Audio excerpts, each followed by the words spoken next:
Sinking down into the soul of the land, deeper and deeper into the stillness of the silence, the shaman within us dives to the outer world and summons himself to the underworld, sinking deep into his own desolate terrain, curtailing his senses and redirecting and turning them inward. Little but his own breath is the connecting link to life. I have been invited and regard this as one of the most honourable opportunities to come all the way from Australia to the Red Rock country of Sedona, Arizona, to come and sit with the stones and listen to what Earth is asking of us now. And the main message that Earth has for us at this time is to be grounded. Get grounded. Embody the energy of this spirit of place, of life on Earth and all our experience as a soul into the body. Not just from our heart upwards and effusing out to the sky, but to really land that information, to really embody it all the way down into the flesh, into the ground of being. And this grounding, how do we ground our energy? But to really be present and connect with the earth as a greater part of ourselves. How do we connect to the earth? How do we get grounded? Plant our feet on the earth. Connect with the earth. Walk out into nature. Be present. When you go to nature, be present. Breathe in the wind. Let the wind clean your body from... Let it flow through the body. Let the trees breathe into you. Let the rocks be the grounding force under you. Become as grounded as a rock. Sit in stillness. I find that by sitting in stillness and becoming a rock, the duality of the mind of this and that and right and wrong and should I not completely dissolves and lands into the heart. The heart doesn't have a place of duality. It is a place of oneness, and that's where the rocks reside. The rocks and nature reside and exist from that place of oneness.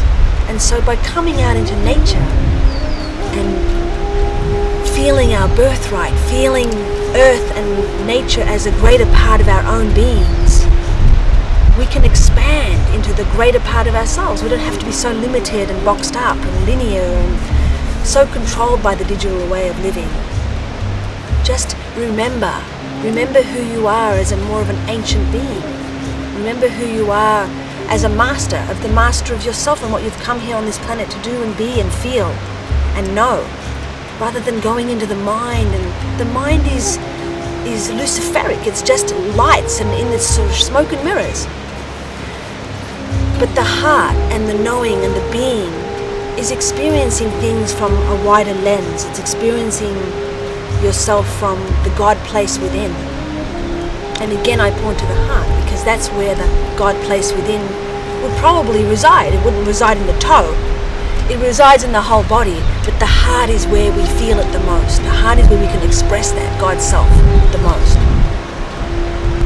So being grounded is centering your energy. It's not so scattered out there and running out like Mercury into the world.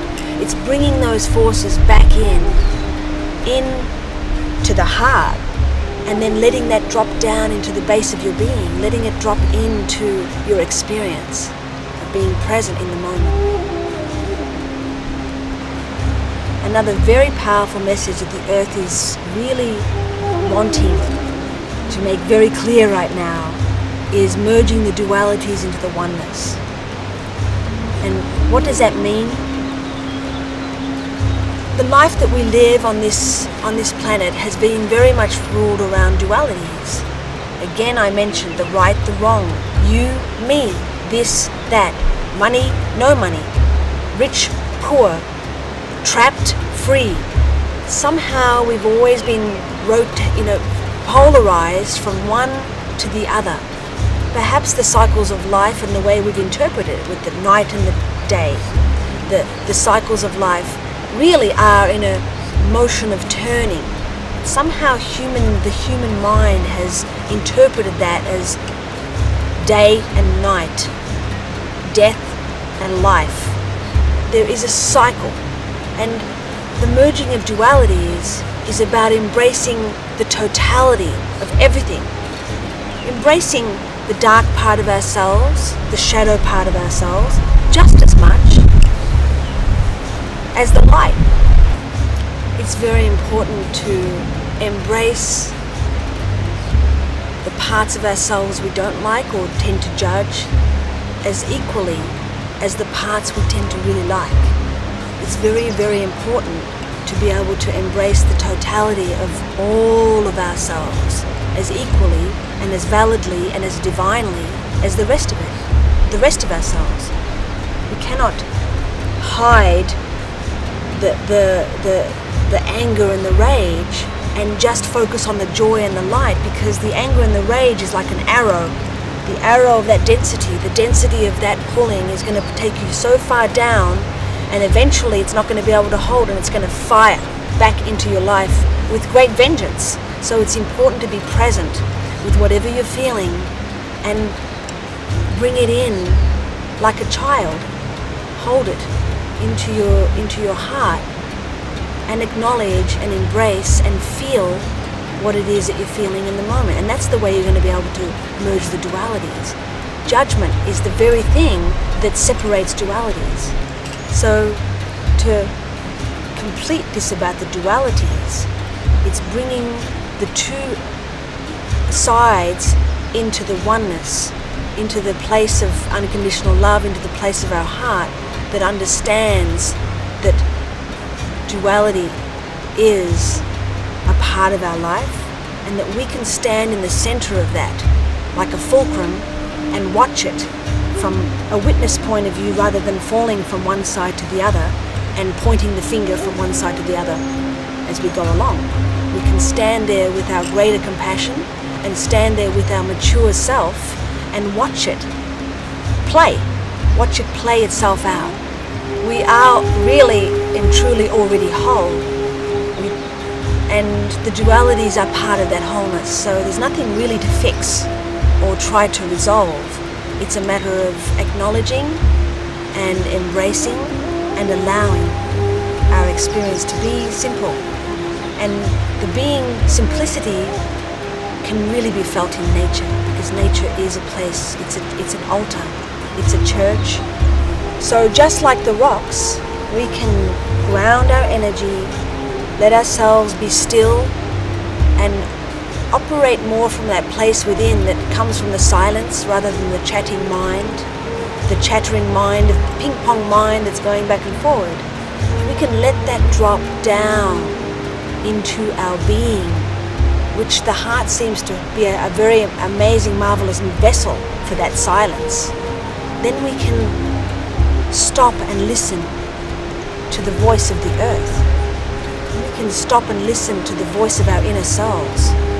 Then we can stop and listen to the birds, smell the roses, be simple, come back to the simplicity of life and feel, to be able to feel the beauty and to know that the Garden of Eden still exists. It never has left us. The Garden of Eden has never left. We left the garden.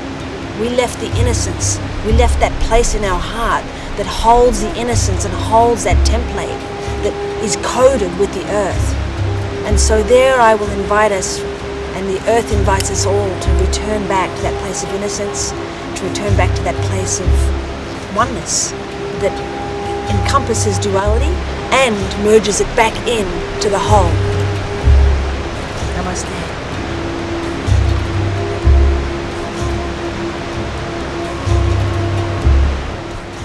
Ancient calling in the whispering winds, ushering you forward to stay within. Come inside to that place you've not been, for here lies your wisdom and sight of a queen. So return into the silence, where all is revealed, and next thing you know, you'll be completely healed.